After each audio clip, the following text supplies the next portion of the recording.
One of the greatest misconceptions about nuclear bombs is that they instantly annihilate everything in sight, but the fallout from a nuclear blast actually has layers. When it explodes, it leaves in its wake a kind of destruction that's both fast and slow, and one whose devastation stretches much farther and lingers far longer than many might suspect.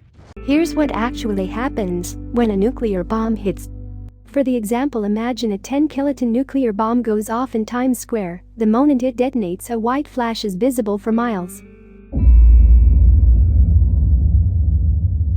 The light is so bright that for a moment people as far away as Queens and Newark can see at the same time. Scorching heat radiates outward from the explosion site, followed by a massive fireball.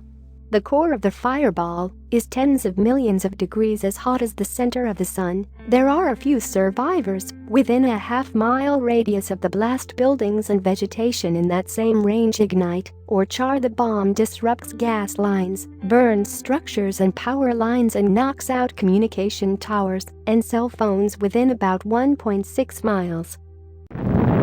Flying glass and debris are immediate dangers, so stay where you are until you're sure it's safe to move.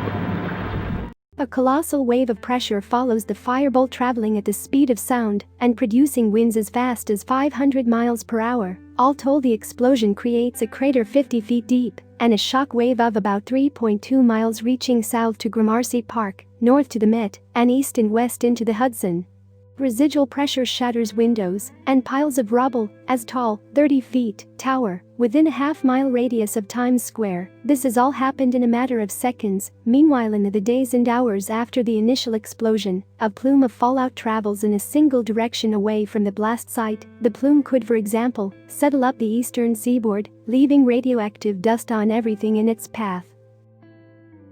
The most radioactive region of the plume could reach about 20 miles to New Rochelle. A much larger but less radioactive region of the plume, known as the hot zone, could extend about 60 miles north to Monroe, Connecticut.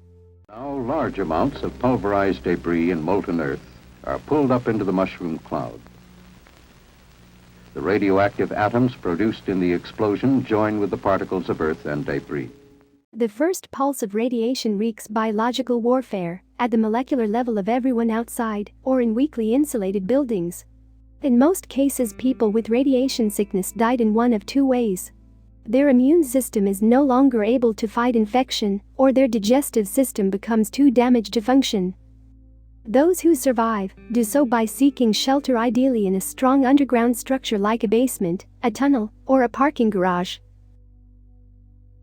Fallout from a nuclear blast is extremely dangerous at first, but the danger decreases rapidly within 24 to 72 hours of the explosion. It's safe for survivors to re-emerge.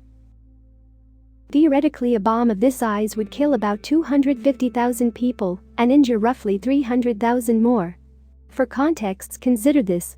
This hypothetical scenario is a small-scale example. A larger nuke like the 300-kiloton warheads countries like, say, China or Russia possess would kill at least 1.2 million and injure an additional 2 million more.